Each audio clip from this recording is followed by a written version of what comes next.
सभी लोगों का स्वागत है एक बार फिर से केजे क्लासेस के यूट्यूब चैनल पर। हाँ जी, थंबनेल आपने बिल्कुल सही पढ़ा। इनकम टैक्स में नोटिस आ रहा है सब लोगों को, तो अब उसका रिप्लाई कैसे करें। तो भाई जब भी कभी आपको नोटिस आए तो सबसे पहले समझ लेना कि नोटिस के अंदर कमी क्या है।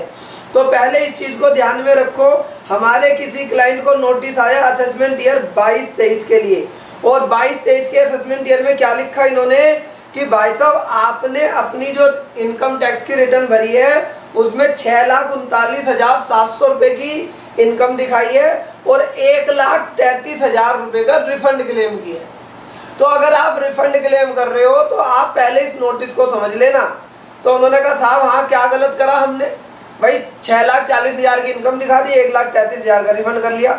उन्होंने कहा भाई साहब आपकी ITR हमने चेक करी है तो आपने डिडक्शन ली है 1013A की, मतलब HRA क्लेम लिया है 3 लाख रुपए का, और आपने 1,99,000 रुपए दिखाए हैं 24B में। 24B किसके लिए होता है कि भाई आपने इंटरेस्ट पेड करा है ऑन हाउसिंग लोन, और उन्होंने क्या बोला है कि भाई 1.5 लाख रुपए आपने क्लेम करे हैं किसके 80C की डिडक्शन के, और सेक्शन 80D में करे हैं क्लेम 75,000 और 80DD में करे 1,25,000। अब ये वाली डिडक्शन क्लेम कर ली, नोटिस आ गया, अब क्या करना है, ठीक है ना।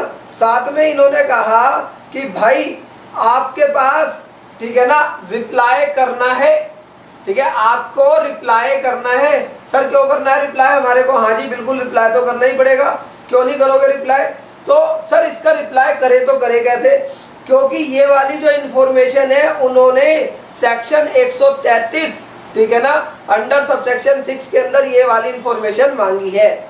और एक बात और समझ लेना इस चीज की, ठीक है, ये जो इन्होंने इन्फॉर्मेशन मांगी अगर आप इसका रिप्लाई नहीं देते तो आपको 500 रुपये पर डे की पेनल्टी लग जाएगी। कितने रुपए पर डे की? 500 रुपये पर डे की। सर गलती हो गई, ठीक है ना, गलत डिडक्शन क्लेम कर ली, अब क्या करें? भाई देखो पहले अगर आपने HRA क्लेम किया हुआ है तो अब आपको क्या देना है, ठीक है ना, रेंट रिसिप्ट देनी है कि साहब मैंने जो HRA क्लेम करा था तो मैं रेंट पे करता था, उसकी रेंट रिसिप्ट देनी है, रेंट एग्रीमेंट देना है, ठीक है ना।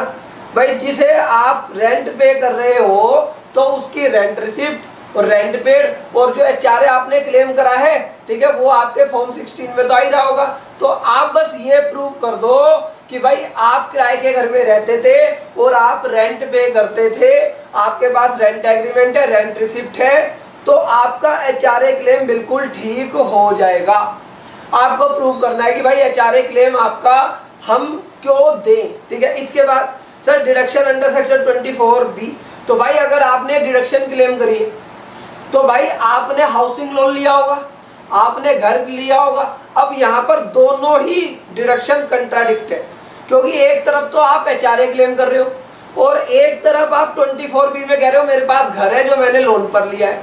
तो या तो ऐसा हो सकता है कि आपका घर दूसरी स्टेट में हो और आप रहते दूसरी स्टेट में हो, तभी तो आप HRA क्लेम कर रहे होंगे। तो यहाँ पर इन दोनों डिडक्शंस को अगर आप क्लेम कर रहे हो तो इसे बड़ा ध्यान से क्लेम किया जाता है कि ये मिलेगी या नहीं मिलेगी, ठीक है। अब अगली बात करते हैं, सर 80C के अंदर भी 1.5 लाख क्लेम कराए, तो भाई आप 80C में बताओ कि भाई बच्चों की स्कूल फीस पे करी है या नहीं करी।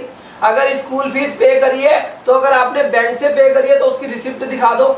अगर स्कूल फीस कैश में पे करी है तो स्कूल में जाओ, वहां से बोलो साहब हमने आपको स्कूल फीस पे करी थी, उसकी हमें रिसिप्ट दे दो क्योंकि हमारे को इनकम टैक्स का नोटिस आया है। मतलब कि डॉक्यूमेंट्स तो आपको देने ही पड़ेंगे, ठीक है। आपको बैंक से सर्टिफिकेट लेना पड़ेगा। इसके बाद 80D, भाई 80D के अंदर जो आपको क्लेम मिलता है, अगर आपने हेल्थ चेकअप कराया 5,000 रुपए का क्लेम मिल जाएगा, तो उसके पेपर आपके पास होंगे कि आपने किस लैब से हेल्थ चेकअप कराया वो दे दो। और आपने जो मेडिक्लेम कराया अगर बैंक से पेमेंट करी हुई है तभी आपको उसकी डिडक्शन मिलेगी, ठीक है ना, या मतलब अदर देन कैश करी है तो आप वो मेडिक्लेम प्रूफ दे दो। इसके अलावा 80DD जो आपने ली है वो किस बेस पर ली है वो डिटेल दो। सर मेरे पे डिटेल है ही नहीं, कुछ की तो डिटेल है, कुछ की डिटेल है ही नहीं, कुछ तो मैंने ऐसे ही कर दी रिफंड क्लेम करने के चक्कर में। तो भाई मैं यहाँ पर ये कहूंगा जितनों की डिटेल है उतनों की डिटेल दे दो, और बाद में बोल दो कि भाई साहब ये जो डिटेल है बाकी की हम नहीं दे पा रहे, ठीक है ना, ये डिटेल हम नहीं दे पा रहे, हमने गलती से क्लेम कर ली, तो फिर इनकम टैक्स क्या करेंगे? कुछ नहीं करेंगे, इंटरेस्ट लगाएंगे तुम्हारे ऊपर, टैक्स जमा करवाएंगे और पेनल्टी लगाएंगे, वो प्यार से पे कर देना, ठीक है ना। सर क्यों कर दे पेनल्टी पे? भाई तुमने चोरी करी, तुम पकड़े गए तो पेनल्टी पे नहीं करोगे, और तुमने ITR ये किससे भरवाई होगी? गारंटेड बता रहा हूं, जाकर खुद कमेंट बॉक्स में लिखकर बताओ ये ITR किससे भरवाई होगी जो आपको ये दोनों डिडक्शन दिलवा रहा है, HRA भी दिलवा रहा है, 24B भी दिलवा रहा है, ठीक है। दोनों डिडक्शन आपस में मिलती नहीं है, समझ में आई? किस केस में मिलती है? बहुत रेयर केस होते हैं जब ये मिलती है आपको, तो आप ये दोनों डिडक्शन क्लेम कर रहे हो, ठीक है ना। तो इसका मतलब समझ लो, कमेंट बॉक्स में लिखकर बताओ कितने रुपए में ITR भरी होगी। अब जितने रुपए में तुमने ITR भरवा कर मजे से रिफंड क्लेम कर लिया, मजे से क्या कर लिया? रिफंड क्लेम कर लिया। अब ये जितना क्लेम करा है ना ये सारा वापस हो जाएगा, इंटरेस्ट भी चला जाएगा, पेनल्टी भी चली जाएगी।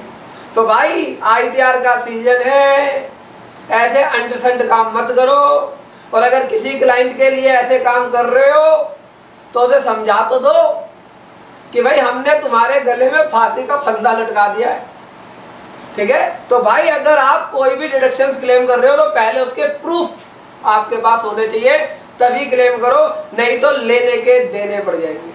समझ आई ये वीडियो?